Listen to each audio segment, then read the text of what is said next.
Hey everyone, this is Richard from Nippon Power. I'm giving an update on my Subaru STI. So the first thing is that we're going to be changing out the Master Power Journal 6564. It's been a great turbo for me, especially with the stock motor. Boost response and power, just very, very good. But the last fabricator who was custom making the charge pipes and intercooler, when they had taken the turbo apart, they damaged some stuff and just did not like it. Did not feel comfortable putting it back together. I upped on replacing it. Didn't want any more bad juju since we had taken everything off the car that he done and had everything replaced and remade by Everett from MIA Motorsports. So right now we're considering the 6466 by Precision, or we might be going with a Garrett. Precision is on order, but due to the prime race season and COVID, things have taken a little bit longer than expected.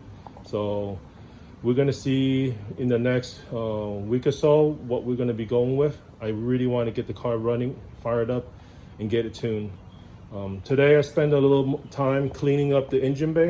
When we removed the factory radiator support, we didn't have any way to tie in the factory harness.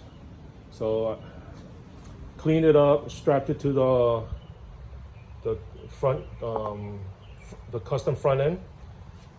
It's not the prettiest, but it'll do. It'll keep it organized until I get a new custom harness made. But that's pretty much it for now. I am gonna be doing the MAP DCCD. I need to install the two AEM trim pots and also wire up the rolling anti-lag smash button. After that, we're gonna fire the motor up, break in the engine, and then time to take it to the dyno. So we are very close. The only thing that is kind of holding us back at the moment is the turbo. And I am looking forward to getting the turbo very soon. I want to get this car done and get this car racing by this year. I don't want to do it for next year. It seems like things always get set back and the car takes longer and longer. It's been 3 years since this car been fired. Ever since the move from the old place to the new shop, getting the engine built and getting it fabricated and put together. So it's coming together slowly, but it's getting done correctly. So that's the most important. So until next time, you guys have a great day. Take care.